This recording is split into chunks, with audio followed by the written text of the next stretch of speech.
Genius தமிழா நல்லுள்ளங்களுக்கு வணக்கம். இந்த வீடியோல என்ன பார்க்க போறோம் அப்படின்னா டிஃபென்ஸ் சம்பந்தமான ஒரு முக்கியமான ஒரு அப்டேட் நியூஸா பார்க்க போறோம் ஃப்ரெண்ட்ஸ். அதனால இந்த வீடியோவை யாருமே ஸ்கிப் பண்ணாம ஃபுல்லா பாருங்க. அதுக்கு முன்னாடி நீங்க நிறைய யூஸ்ஃபுல்லான டிஃபென்ஸ் சம்பந்தமான இன்ஃபர்மேஷன்களை தொடர்ந்து தெரிஞ்சுக்கணும் அப்படின்னு நினைச்சீங்கன்னா நம்ம ஜீனியஸ் தமிழா சேனலை மறக்காம சப்ஸ்கிரைப் பண்ணிக்கோங்க. மறக்காம பக்கத்துல இருக்கிற பெல் ஐக்கான் பட்டனை கிளிக் பண்ணி ஆல்ங்கிற ஆப்ஷன்ல வச்சுக்கோங்க. அப்பதான் நான் போடுற வீடியோ உங்களுக்கு உடனுக்குடனே நோட்டிபிகேஷனா வரும். சோ இந்த வீடியோல என்ன பார்க்க போறோம் அப்படின்னா வேர்ல்ட் வார் 3. ஓகேவா ஃப்ரெண்ட்ஸ், இந்த உலகத்துல மூணாவது ஓகேவா ஃப்ரெண்ட்ஸ் தேர்ட் வேர்ல்டு வார் நடக்குமா நடக்காதா அப்படிங்கிற கேள்வி மக்கள்கிட்ட இருக்கு.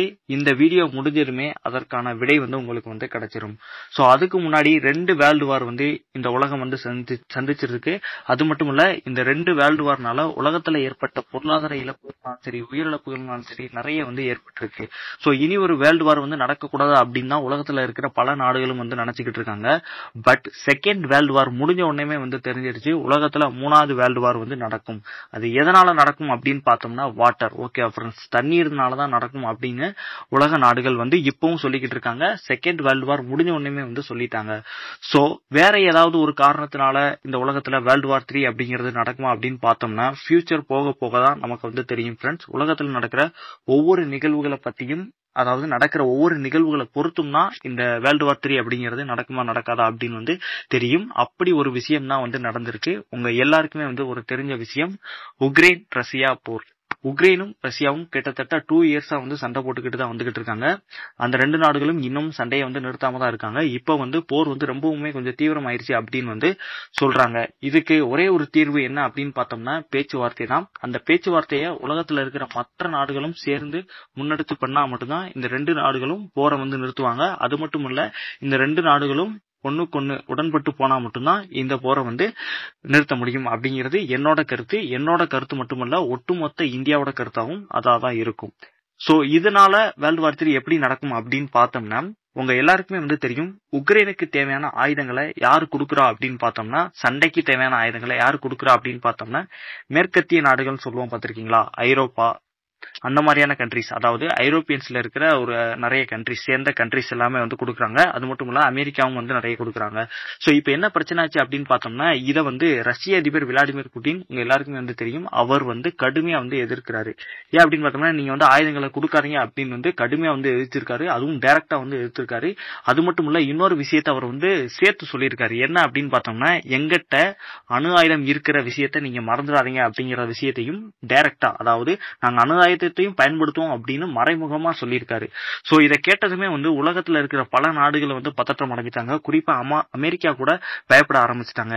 இப்ப இத நம்ம இன்னைக்கு ஏன் பேசணும் அப்படின்னு பார்த்தோம்னா, இந்த ஒரு விஷயத்த சொன்னதுமே உலக நாடுகள் எல்லாமே ரஷ்யா உன்னிப்பா கவனிக்க ஆரம்பிச்சிட்டாங்க. அப்படி கவனிக்கும் போது ஒரு நியூஸ்ல ஒரு ரிப்போர்ட், ஓகே ஃப்ரெண்ட்ஸ், ஒரு செய்தி வெளியாகுது. என்ன அப்படின்னு பார்த்தோம்னா, ஆர்க்டிக் பகுதியில ரஷ்யா அணுகுண்டு போட போறாங்க அப்படிங்கிற ஒரு விஷயம் பரவ ஆரம்பிச்சிச்சு. இதை கேட்டதுமே உலக நாடுகள் எல்லாமே பதற்றம் அடைய ஆரம்பிச்சிட்டாங்க. இப்ப என்னாச்சு அப்படின்னு பார்த்தோம்னா, இந்த ஆர்க்டிக் அப்படிங்கிற பிளேஸ் எங்க இருக்கு அப்படிங்கறத நம்ம போய் தேடி பார்த்தோம் அப்படின்னா அது ரஷ்யாவில தான் இருக்கு ஃப்ரெண்ட்ஸ். ஏன் ரஷ்யாவிலே அணுகுண்டு போட போறாங்க அப்படிங்கிற கேள்வி உங்களுக்கு எழலாம். அவங்க சோதனை செய்ய போறாங்க அப்படிங்கிற ஒரு விஷயம் தான் அதுக்கு அடுத்து தெரிஞ்சது. இதுவரைக்கும் ரஷ்யா அந்த சோதனை பண்ணவே இல்லை. அணுகுண்டு சோதனையை கிட்டத்தட்ட 1990 பண்ணி முடிச்சிட்டாங்க. அதுக்கடுத்து எந்த ஒரு அணுகுண்டு சோதனையுமே பண்ணல. அதுக்கடுத்து இப்பதான் பண்ண போறாங்க அப்படிங்கிற நியூஸ் வெளிவர ஆரம்பிச்சிருச்சு. இந்த நியூஸை கேட்டதுமே உலக நாடுகள் எல்லாமே அதிர்ச்சி ஆயிட்டாங்க. இது சம்பந்தமா அந்த அணுகுண்டு சோதனை தளத்தோட இயக்குனர், ஓகே ஃப்ரெண்ட்ஸ், ஒவ்வொரு நாட்டுக்கும் ஒரு அணுகுண்டு சோதனை தளம் அப்படிங்கிறது இருக்கும். அதோட இயக்குனர் ரியல் அட்மிரல் ஆண்ட்ரே சினிட்டின் அப்படிங்கிறவரு, அவர்கிட்ட போய் கேட்டதுக்கு என்ன சொன்னாரு அப்படின்னு பார்த்தோம்னா, நாங்க எங்களோட நாட்டோட பாதுகாப்புக்காண்டி இந்த மாதிரியான சில விஷயங்களை செய்யறோம். அதாவது அணு சோதனையா இருக்கட்டும், அணு ஆயுத சோதனையா இருக்கட்டும், நிறைய ராணுவ தாக்குதல் இருந்து தடுக்கிறதுக்கான ஒரு யுக்திகளை நாங்க மேம்படுத்துறதுக்காண்டி இந்த மாதிரியான விஷயங்களை நாங்க பண்ணிக்கிட்டு இருக்கோம் அப்படின்னு அவர் சொல்லியிருக்காரு. அது மட்டும் இல்ல, அவர் இன்னொரு விஷயமும் சேர்த்து சொல்லியிருக்காரு. என்ன அப்படின்னு பார்த்தோம்னா, நாங்க அணு ஆயுதம் இல்லாத ஒரு சோதனையை தான் பண்ணுவோம் அப்படிங்கிற விஷயத்தையும் அவர் தெள்ள தெளிவா சொல்லியிருக்காரு. சோ அவர் சொன்னதுனால ரஷ்யா அணு ஆயுதம் பயன்படுத்த பயன்படுத்த மாட்டாங்க, அந்த இடத்துல வந்து சோதனை செய்ய மாட்டாங்க அப்படிங்கிற மாதிரியான ஒரு விஷயமும் நமக்கு வந்து தெரிய வந்திருக்கு. சோ அதையும் மீறி அவங்க வந்து பண்ணுவதற்கான வாய்ப்புகளும் வந்து அதிகமா இருக்கு அப்படிங்கிற மாதிரியும் சொல்றாங்க.